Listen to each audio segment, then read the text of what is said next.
Hello, everyone, and welcome to the 120th episode of Don't Forget the Popcorn. I was asked to review the film I'm going to talk about today by the director himself. This is his directorial debut, and I was very excited to watch and see what this up and comer came up with for his first go around. Now, I watch all kinds of cinema from all around the world, every genre, every time period. I have my favorites like anyone else, but I will watch anything once. Recently, I've reviewed a few black films, one from the 90s and one from today. In those reviews, I discuss how black movies have changed in the last 20 years, how we lost the slice of life vibes from them, the comedy, the fun. I discuss how they seem to be a thing of prestige and have to be so serious all the time. There's a way to put a message in your movie without making it the most outlandish thing and still telling a good story that's relevant to that message. Even the good black movies that come out today lack the fun and happiness that goes on in the black community. Take a recent black movie I love, They Clone Tyrone. As funny as it is, as well made as it is, it still just, I don't know, puts this cloud over the black people and the black community. Now, don't get me wrong, it's a strong message we need to hear, but it still hurts to think about the reality all the time when movies are escapism. I think that's why I like One of Them Days so much. Fun, simple, and lighthearted. Now, I know I said a lot. That probably sounds like a bunch of nothing, but I'm gonna come back around to this later. Today, we are reviewing A Thousand Faces 2024, directed by Elton Loud. Before I get into this, I want to thank Elton for asking me to review his film. I appreciate that. Also, shout out to the two leads in the film, Iman M. Milner and Julian Elijah Martinez. I will not spoil this movie for you guys because no matter what I say about anything here, I want you guys to go and watch it and support this guy in indie cinema. So, this movie has a simple plot. Two people end up having a one night stand. Outside, the cops have the whole neighborhood on lockdown, and these two people who don't know each other have to stay in her house until the cops tell them it's safe to leave. Now, this is a great way to go for a first timer. It's a simple setting that you can work really well on a budget. One little house, which they did a great job with the set designs of the house. The art is great hanging on the walls, the simple yet effective use of color lights. I very much vibe with the setting. Some of the best movies take place in one room or in one house. One of my favorites of all time takes place in one little apartment, The Bitter Tears of Petra von Kant, an old German movie. I mean, there's tons of examples, so we all know this can be true. All you need is good actors with snappy dialogue and an interesting premise. So, does this movie have those things to make this work? Well, let's talk about that. This movie in the beginning has a message about black art and how important it is to support it. And I fully agree with that message. And I was excited to watch this. The film starts out hot. These two going at it in front of her door. So he ropes you in right away. And with an 85-minute runtime, you got to do that. The movie does a decent job of getting you into what's going on. You're wondering about these two people, about the police scouring the neighborhood, and at least for me, what type of movie are we getting into here? I got romantic vibes, but I was mostly getting thriller vibes. Now, would I call this movie a thriller? I would not. I would say it's a romance movie with an annoying pain in its side. And I'm using that specific analogy for a reason. This movie suffers from a slight identity crisis. I don't think it knows quite what it wants to be. We spend the entirety of the film building suspense, and it makes you think and wonder. It's an interesting backdrop for the story, but in order to make a backdrop like this work, there needs to be a payoff with it. And we just didn't get that here. It's a huge third character, the suspense. I mean, I'll say this. He does an okay job of building the suspense here, but that road can't lead to a dead end. Throughout this film, we see these two people go through one of the most awkward encounters. The thing I do like here is that this is something that could oddly happen. I've been in weird situations like this before. Not to this extent, but I actually have. So I can't say the scenario isn't realistic, but the way they progress through the night is very unrealistic. The dialogue in this movie is a low point.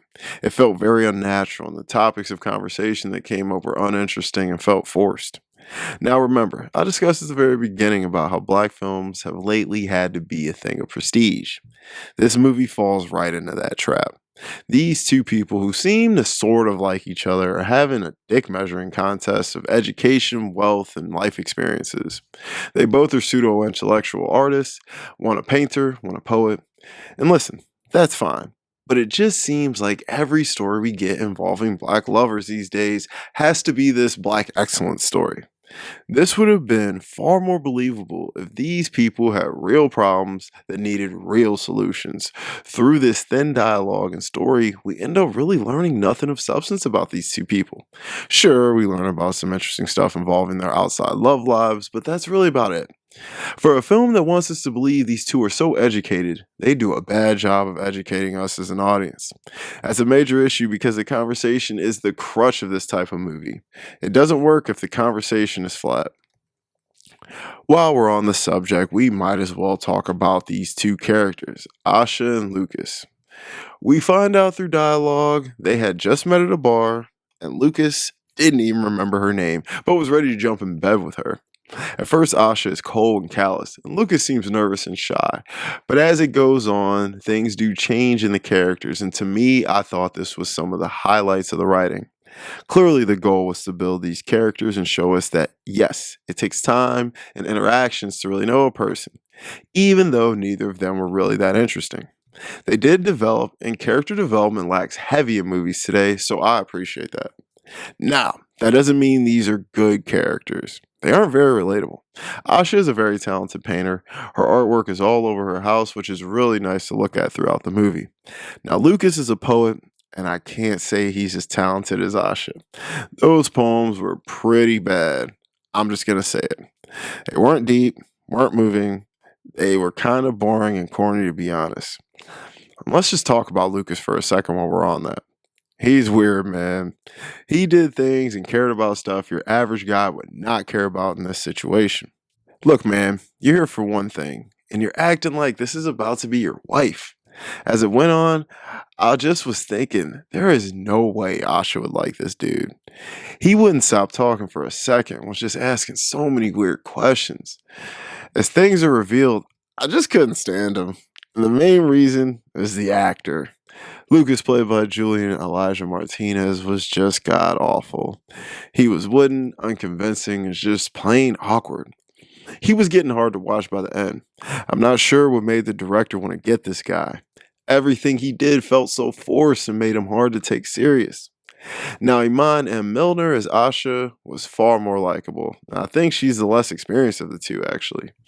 She was more natural, but in Martinez's defense, her character was better written.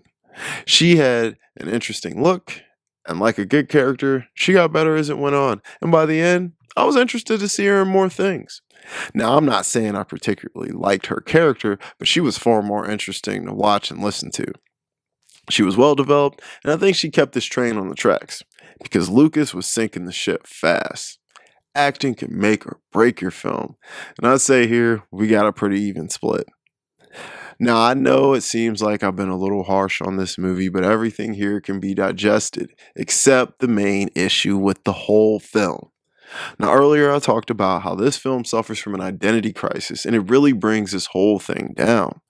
I can't get into it too heavy without spoiling some stuff, but the film leaves you frustrated, wondering why we're teased to the point of climax and then left with one of the worst cases of blue balls a movie could ever give you.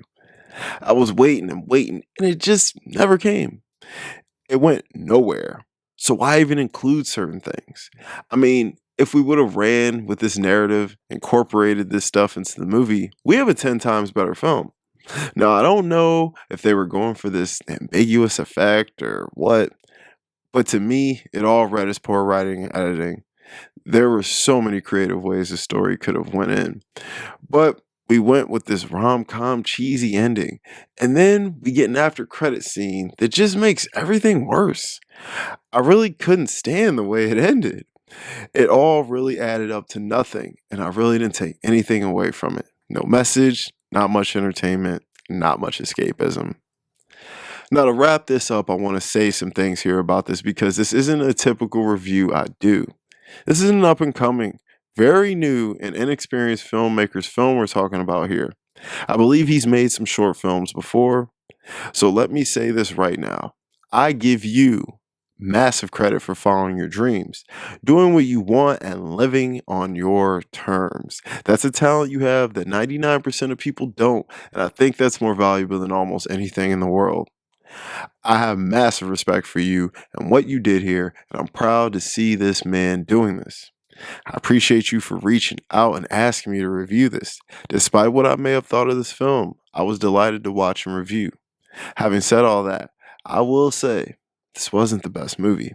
I can't say I loved it or even liked it, but I respect the cinematography, a little bit of the writing, and the acting from Iman and Milner.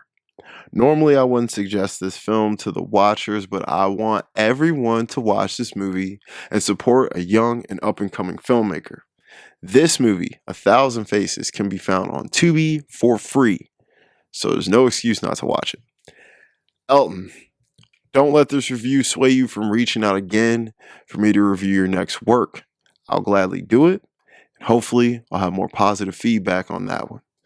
So with that, I'm going to give A Thousand Faces a 5.1 out of 10.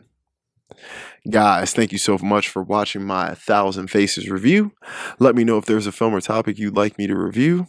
Like and subscribe. It's free. Help me hit my goal of 700 subs by the end of spring. Follow me on Letterboxd, Ralph Vader. I'll link that below. I got a podcast with my buddy, The Cutting Room Floor. I'll link that below for more movie content.